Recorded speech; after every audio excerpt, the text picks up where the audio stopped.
শুনুন বলেন। আসসালামু আলাইকুম ওয়া রাহমাতুল্লাহ। এই যে তোমরা যারা বক্তৃতা দিচ্ছ, তোমাদের উদ্দেশ্যে কিছু কথা। এই যে যারা বক্তৃতা দিচ্ছ তাদের এই বক্তৃতা খুব সহজ মনে হচ্ছে, তাই না? সহজ না কিন্তু বক্তৃতা বলা করা। আমাদের জীবনে যদি তোমাদের হুজুর যারা আছে তারা জানেন, আমাদের কিতাব বিভাগে এটা আমাদের বলতাম, আমাদের সাপ্তাহিক ছাত্র সেমিনার হতো। এখানে কারো বিষয়ভিত্তিক বক্তৃতা থাকতো, কি থাকতো? বিষয়ভিত্তিক বক্তৃতা। তো ফার্স্ট যখন আমার নাম আসে বক্তৃতা, দারুস সালাম মাদ্রাসা, ঢাকা দারুস সালাম, তো আমি প্রথম দাঁড়িয়ে যে কথা বলেছিলাম আমি কিছু বলতে পারি নাই। বলতে আমি কথা যখন প্রথম দাঁড়াই, এখানে এসে নাম ঘোষণা করা হয়, আমি যখন এইভাবে দাঁড়াইলাম, দাঁড়িয়ে দেখি সামনে কিছু দেখতে পাই না। বুঝে নাই?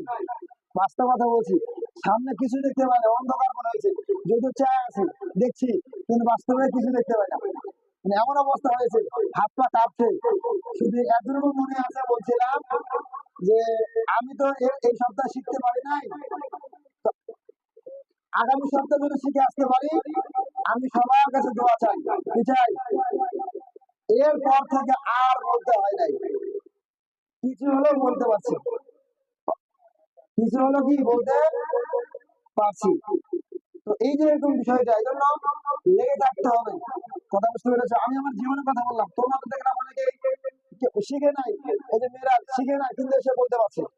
হ্যাঁ, নাহমাদুহু ওয়া নুসাল্লি আলা রাসূলিহিল কারীম যেভাবে বললো, আমি তো আশ্চর্য হয়ে গেছি, আমি নিজে বলতে পারি নাই। বলছে না, বলতে পারছে কি পারে নাই? আমি যখন জুমার নামাজ পড়াই বা জুমার খুতবা দিই, তখনও বলতে পারি নাই, যেগুলো মুখস্থ করে গেছি, ভুলে গেছি। এই আমাদের বক্তব্য গ্রামে। কথা বুঝতে পেরেছ?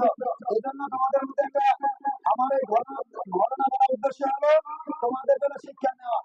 আমার এই ঘটনার জন্য কি দিবা? শিক্ষা দিবা। কথা বুঝতে পেরেছ? যাতে করে তোমরা তোমাদের জীবনে করতে উৎসাহ পাও, অনুপ্রেরণা পাও। কথা বুঝতে পেরেছ? তো হাল ছেড়ে দিবা না, কি দিবা না? হাল ছেড়ে দিবা, হাল ছেড়ে দিবে না। পারো বা না করো, চেষ্টা করে যাবা, এক সময় সফল হবাই।